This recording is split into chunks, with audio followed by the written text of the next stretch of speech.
Assalamualaikum warahmatullahi wabarakatuh. Pada hari ini kita akan belajar mengenai kaedah yang ketiga setelah kita belajar mengenai teknik kaji selidik, penunjuk sosial. Yang ketiga ni kita akan belajar mengenai belanjawan program dan apa hubungan dia dengan perancangan sosial. So basically perancangan hanya dapat dilaksanakan menerusi proses belanjawan. Rancangan sosial ni perlu dialihkan dari meja perancang dan dimasukkan ke dalam belanjawan pegawai kewangan.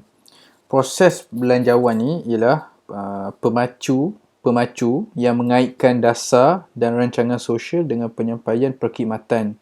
Dan proses ini sudah tentu merupakan proses politik. Mengapa belanjawan ini kita anggap sebagai proses politik? Sebab pertamanya, proses yang berlandaskan politik, proses belanjawan ini memang proses berlandaskan politik parti. Belanjawan akan merangkumi keutamaan dan hasrat parti pemerintah. Pertimbangannya ialah tentang apa yang sanggup dibayar oleh para pengundi dalam bentuk cukai. Dalam sistem kongres seperti di US, dengan tanggungjawab dibahagikan antara cabang perundangan dengan cabang eksekutif, belanjawan merupakan hasil daripada perbahasan politik. Yang hebat antara pihak pentadbiran dengan pelbagai jawatankuasa perbelanjaan di kedua-dua dewan. Dari satu segi lagi, belanjawan bersifat politik. Setiap usaha agensi atau jabatan untuk mendapatkan wang juga merupakan hasil politik organisasi. Secara tradisinya, proses belanjawan adalah singkat, sangat sibuk dan dijalankan secara rundingan dengan pegawai kewangan yang merupakan satu-satunya pihak yang memahami tentang akaun yang rumit itu. Mengikut rutin belanjawan yang sudah lama mantap, perbelanjaan yang sedia ada dimajukan perlahan-lahan. Maknanya dari belanjawan yang sedia ada tu, tambahan dicampurkan pada belanjawan asas atau ditolak daripadanya. Namun jika dasar sosial bertujuan untuk memperkenalkan sesuatu bentuk keutamaan perbelanjaan dan dasar itu tidak banyak gunanya jika ia tidak berbuat demikian, perancang sosial perlu berusaha mengubah sifat proses belanjawan supaya menggambarkan pertimbangan jangka panjang tersebut. Mereka juga perlu berusaha mengubah sifat struktur belanjawan. Sehingga kebelakangan ini, akaun belanjawan dirancang oleh akaunten untuk mencegah daripada berlaku penyalahgunaan wang. Tajuk pada belanjawan butiran garisan fungsian yang tradisional merujuk kepada gaji, upah, kos persaraan, perbelanjaan untuk penyelenggaraan bangunan, bekalan bahan, kelengkapan dan banyak lagi. Tajuk itu terbit daripada bil sebenar yang dibayar dan adalah amat penting jika akaunten dapat memeriksanya balik untuk memastikan tak ada sesiapa pun yang larikan wang. Namun begitu, kategori tersebut tidak berfaedah bagi perancang. Perancang lebih mementingkan tujuan perbelanjaan, untuk siapa dibelanjakan, di mana duit itu dibelanjakan dan apa hasilnya. Belanjawan program dirancang untuk mengubah struktur belanjawan menjadi alat perancang dan sistem pemprograman perancangan dan belanjawan dirancang untuk mengubah proses belanjawan menjadi proses perancangan. Jadi kita kena anggap pemahaman kita apabila kita belajar mengenai belanjawan program ni, kebanyakan belanjawan adalah untuk tujuan kesejahteraan sosial. Jadi belanjawan sosial ni, belanjawan untuk sosial, untuk komunitas masyarakat adalah perlu dianggap sebagai suatu pendekatan praktikal. Mengapa? Kalau kita tengok United Kingdom, ahli pakar yang buat belanjawan di Jabatan Pendidikan British, dia kata belanjawan ni hendaklah realistik. So, mereka menganggap belanjawan program ni bukan suatu alat teknikal yang rumit. Dia kena realistik. Dia realistik ni macam mana? Realistik lah. Dia menggambarkan suatu kaedah kasar nak menentukan kos dasar berasaskan perbelanjaan masa lalu. Tujuan utama dia adalah untuk membolehkan jabatan menentukan kos dasar bagi pembangunan perkhidmatan yang menyeluruh supaya keutamaan dapat dipertimbangkan mengikut kekangan kewangan yang realistik. Belanjawan program bukanlah ramalan mahupun rancangan. Belanjawan ini adalah cara untuk meninjau strategi masa depan yang mungkin diambil untuk pembangunan. Pernyataan ini mengandungi intisari pendekatan dan jenis soalan yang perlu ditanyakan oleh perancang semasa menyediakan belanjawan program. Jadi untuk memastikan belanjawan sosial ni sebagai suatu pendekatan praktikal, beberapa soalan yang kita perlu tanya supaya belanjawan tu dapat fulfill setiap kriteria yang ditanya dalam soalan ni, dan dia menjadi satu perkara yang boleh kita praktiskan dalam dunia yang sebenar, bukan hanya setakat dalam atas kertas kerjanya. So, soalan pertama adalah apakah seharusnya skop belanjawan? Pada umumnya, prinsip yang perlu diikut adalah untuk masukkan perkhidmatan yang melengkapi atau menjadi alternatif antara satu sama lain. Contohnya, dalam kes orang tua, perkhidmatan akan meliputi ward geriatrik, rumah penjagaan, rumah kediaman, perumahan terlindung dan perkhidmatan penjagaan di rumah. Ini kita akan lihat dalam jadual yang saya akan tunjuk nanti, contoh perkhidmatan ni. Jadi perubahan struktur umur penduduk tua serta tanggungannya akan mengalihkan imbangan permintaan untuk penjagaan daripada satu jenis institusi kepada yang lain. Jadi kita tengok jadual ni, maknanya kalau kita lihat sub-program, tengok gabungan belanjawan, peringkat program, gabungan belanjawan kumpulan klien bagi kesihatan, perkhidmatan sosial peribadi, perumahan khas.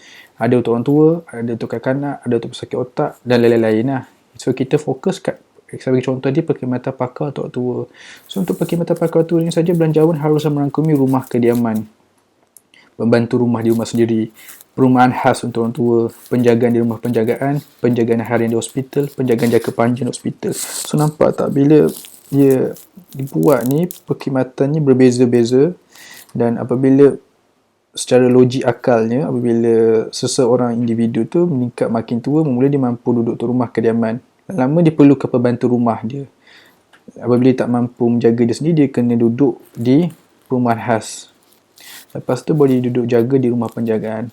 Apabila dia makin uzur, dia kena perlu jaga penjagaan harian hospital. Apabila dia makin sakit dan uzur, makin tak larat, dia perlu penjagaan intensif ataupun penjagaan jangka panjang di hospital. Jadi, benda ni menggambarkan apa yang saya sebut tadi. Dia menggambarkan perubahan struktur umur penduduk tua serta tanggungannya akan mengalihkan imbangan permintaan untuk penjagaan daripada satu jenis institusi, macam daripada rumah kediaman ke penjagaan jangka panjang di hospital contohnya. Jadi itu menggambarkan perubahan struktur umur penduduk tua serta tanggungannya akan mengalihkan imbangan permintaan.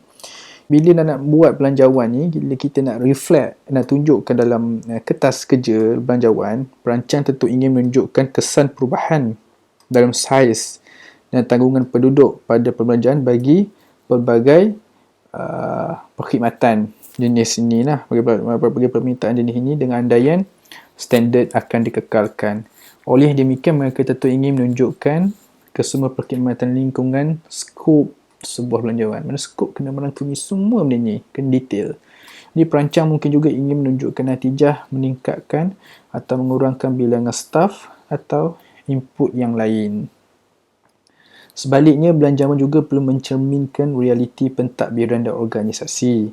Namanya kena realistik lah, kena cerminkan realiti pentadbiran organisasi. Jika perkhidmatan yang berkaitan ini ditadbirkan oleh jabatan atau pihak berkuasa berasingan yang tidak dibiayai dengan belanjawan yang sama dan cara penyelarasan tidak wujud, gabungan perbelanjaan seumpama itu tidak lebih daripada usaha akademik semata-mata. Maknanya kalau tak ada langsung, kalau benda ni, perkhidmatannya dibiayai oleh pihak berkuasa berasingan, langsung dia orang tak koordinat atas semua lain, maknanya kertas ni macam atas usaha akademik semata-mata. Dia tidak menggambarkan realiti sebenar perbelanjaan belanjawan tu.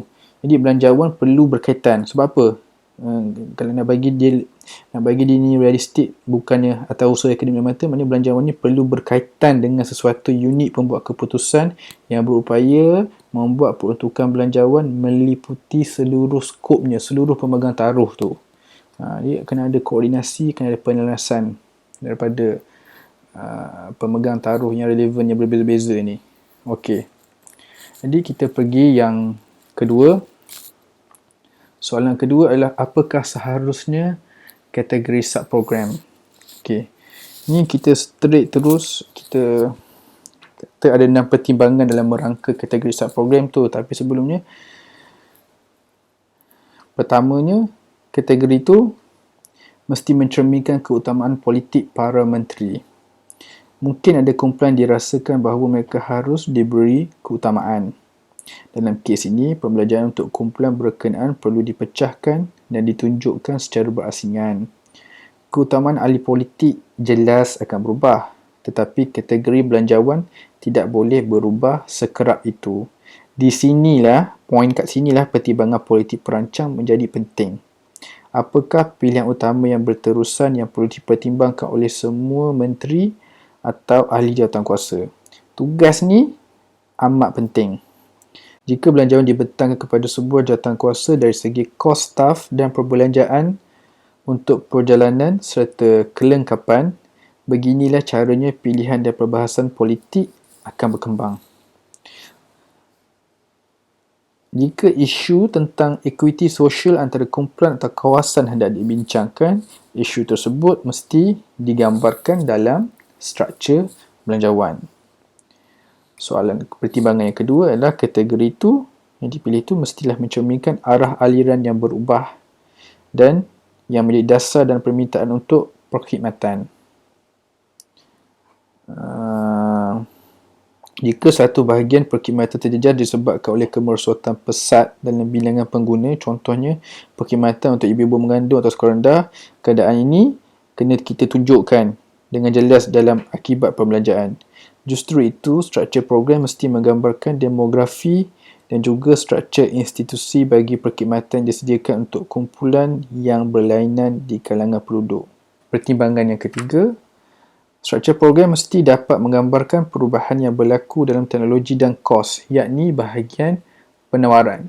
Ahli politik memang dia ada curiosity yang kuat. Dia akan, bila dia dapat kuasa, pertama ni mesti dia ingin tahu tentang jumlah wang yang diperlukan untuk terus melakukan apa yang kita lakukan sekarang berdasarkan permintaan dan kos yang meningkat atau menurun. Pertimbangan yang keempat adalah kategori mesti mudah diterjemahkan menjadi struktur perakaunan yang sedia ada di jabatan atau agensi. Oleh itu, dalam kes rumah kediaman disediakan oleh pihak berkuasa tempatan untuk orang tua, terdapat pemegang akaun dan belanjawan yang dapat dikenal dengan jelas serta bertanggungjawab terhadap perbelanjaan itu. Ada gunanya rumah kediaman berkenaan ditunjukkan sebagai subkategori. Sebaliknya, gambaran yang jelas mungkin didapati dengan menganggarkan jumlah wang yang dibelanjakan untuk orang tua yang menduduki katil pesakit di sebuah hospital daerah. Ini boleh membantu dalam menganggarkan arah aliran yang mungkin berlaku dalam perbelanjaan untuk wad sedemikian. Jadi pertimbangan kelima ialah subkategori mesti menggambarkan perbezaan ekonomi asas antara perbelanjaan semasa dengan perbelanjaan modal, perbelanjaan untuk butiran pindahan dan barang serta perkhidmatan semasa. Dalam perbelanjaan semasa, gaji mesti dibezakan daripada perbelanjaan bentuk lain. Okey. Pertimbangan keenam adalah kos hendaklah dalam bentuk kasar dan bersih. Jadi persoalan yang ketiga adalah apakah tempohnya. Bagi menggambarkan pentingnya arah aliran, angka perbelanjaan masa lalu penting ditunjukkan. Sekurang-kurangnya 5 tahun lalu adalah perlu untuk melakukannya. Sesebuah belanjawan bukan hanya sekadar percubaan untuk merancang keutamaan masa hadapan, tapi juga untuk mengawasi natijah daripada keputusan yang lalu tentang keutamaan. Jika orang tua atau pesakit mental telah ditetapkan sebagai kumpulan utama, jadi kita kena jawab, adakah mereka sebenarnya menerima bahagian lebih besar daripada belanjawan perkhidmatan? Kemalaman adalah untuk beralih daripada penjagaan hospital kepada penjaga komuniti atau penjagaan institusi kecil? Adakah arah aliran perbelanjaan menunjukkan hal ini berlaku? Jika tidak, usaha perancangan yang utama adalah untuk mengetahui sebabnya dan langkah yang dapat diambil untuk mengubah keadaan. Sejauh mana belanjawan diunjurkan jauh ke hadapan bergantung pada pelbagai soal ekonomi, politik dan teknikal. Jika suasana ekonomi, fiskal dan politik sangat tidak stabil, tidak ada gunanya kita buat rancangan, apatah lagi belanjawan yang terperinci jauh ke hadapan. Kebarangkalian dia tak lebih jauh daripada tahun kewangan yang berikutnya. Namun dalam mana-mana ekonomi agak stabil, hujah bagi menyokong jangka masa belanjawan yang panjang memang kuat, terutama jika terdapat perbelanjaan modal yang cukup banyak. Bangunan baru lazimnya, kebiasaannya menyebabkan perbelanjaan semasa akan bertambahlah. Sebab dia merangkumi kelengkapan perbelanjaan itu akan merangkumi kelengkapan yang lebih canggih, sistem pemanasan yang lebih kuat sebagai contoh. Bangunan baru juga akan menimbulkan keperluan staf baru kecuali bangunan itu menggantikan bangunan lama. Jika perbelanjaan modal dibiayai dengan pinjaman perlu dibayar balik dan kena sertakan sekali faedah dia. Semuanya itu merupakan akibat hasil masa hadapan daripada perbelanjaan modal. Salah satu ciri yang paling penting dalam perancangan belanjawan perkhidmatan sosial adalah untuk memastikan perbelanjaan modal tak bertambah kecuali akibat hasil telah diperoleh dan diambil kira dalam perancangan. Tanpa berbuat demikian, bermakna bahawa hospital yang siap tetapi tinggal terbiar kerana kekurangan wang untuk mengambil staf baru atau untuk membayar bil bahan api. Malahan, hal ini pernah berlaku dalam ekonomi maju seperti United Kingdom. Projek modal yang kompleks seperti sebuah hospital baru mungkin mengambil masa 10 tahun daripada keputusan awal untuk bina je, sehingga dapat digunakan sepenuhnya. Malah lebih lama jika kalau ada masalah timbul dalam proses pembinaan hospital tu. Oleh sebab tu, belanjawan harus secara kasarnya cuba meliputi kesan daripada keputusan perbelanjaan modal pada masa kini dan masa lalu terhadap perbelanjaan semasa pada masa hadapan. Ini bermakna, dengan kata lainnya, belanjawan kasar disediakan sehingga 10 tahun ke hadapan. Belanjawan dikembangkan dengan lebih terperinci berfaedah sehingga 4 tahun ke hadapan. Jangka waktu harus mencerminkan tempoh perkhidmatan sebuah parti majoriti. Anggaran lebih terperinci untuk 2 tahun ke hadapan dan anggaran belanjawan penuh untuk tanggungan berikutnya perlu disediakan. Persoalan yang keempat adalah apakah asas harga? Angka yang perlu dikemukakan berasaskan harga malar. Apa angka yang perlu dikemukakan kena berasaskan harga malar sebab perancang ingin memperoleh masa depan yang terjamin atau sekurang-kurangnya yang agak mudah diramalkan untuk badan perkhidmatan. Mereka juga nak tahu jumlah wang sebenar yang perlu dibayar oleh badan perkhidmatan kepada pekerjanya pada tahun hadapan. Mereka yang cuba mengawal atau mengurangkan belanjawan tentu inginkan angka tunai yang sentiasa malar, sentiasa tetap dan membiarkan badan perkhidmatan serta penggunanya yang tanggung akibat daripada sebarang kenaikan harga. Lagi tujuan perancangan dan belanjawan program sememangnya adalah aliran perancangan. Semua angka perlu dalam bentuk harga malar dan tambahan pula perlu berasaskan harga yang mencerminkan perubahan harga yang khusus berlaku dalam perkhidmatan berkenaan. Persoalan yang seterusnya adalah adakah belanjawan usaha sekali lalu? Maknanya kita buat sekali saja. Jawapannya tidak. Tujuan sebenar belanjawan program adalah untuk menggunakannya sebagai alat bagaimana kalau untuk kita explore dengan mendalam natijah ataupun akibat yang berlainan yang mengalir daripada langkah memenuhi anggaran permintaan alternatif bagi perkhidmatan berkenaan atau dasar kemudahan berlainan yang ingin diuji oleh ahli politik. Belanjawan yang terbitkan itu mungkin kelihatan sebagai satu sasaran yang jelas tetapi merupakan hasil beberapa banyak percubaan, malah menerbitkan pelbagai senario yang akan membantu orang ramai membincangkannya. Persoalan last but not least, ini persoalan yang last ialah kita tanya apakah yang harus dilakukan tentang ukuran prestasi. Dalam kepustakaan, dalam sorotan kajian, asal setiap unsur atau aktiviti dan belanjawan perlu disertai dengan sesuatu ukuran output. Dalam keadaan sebenar, output itu berupa pernyataan rutin tentang bilangan orang yang dikunjungi atau bilangan pesakit yang dirawat. Yang paling hampir dengan output. Benda ini paling hampir dengan output. Dalam kebanyakan kes, kaitan itu pun sukar diperoleh dan ukuran input seperti bilangan staf yang diambil ditunjukkan biasanya. Ukuran output sebenar sama ada orang yang telah sembuh atau sama ada prestasi pendidikan mereka meningkat. Benda ni nak dapatkan data untuk benda gini, dia melibatkan kajian yang kompleks. Jadi penyelesaian yang paling baik bagi perancang adalah untuk bersikap amat memilih dan jalankan penilaian rapi terhadap segelintir bidang perbelanjaan pada satu-satu masa. Bidang itu mungkin yang penting dari segi politik atau bidang yang didapati melalui kajian awal dapat ditingkatkan kecekapan dia. Kalau benda tu dah ada kajian, kita just tingkatkan, kita just kembangkan lagi kajian yang ada tu dan meningkatkan kecekapan cara jalankan kajian sebab awang dah pernah buat. Okay, kita kembang kajian yang pernah buat. Setakat itu sahaja kuliah kita pada hari ini. Okey. Setakat itu saja kuliah kita pada hari ini. Jika bab kuliah pada kali ini agak susah, agak sukar kerana ia melibatkan banyak technicality. Jika ada apa-apa soalan, insya-Allah kita akan jumpa balik setelah anda habis cuti mid-sem. Kita akan jumpa dan bincang balik mengenai kuliah ini jika ada apa-apa soalan. Setakat ini saja kuliah kita pada kali ini. Sekian, terima kasih. Assalamualaikum warahmatullahi wabarakatuh.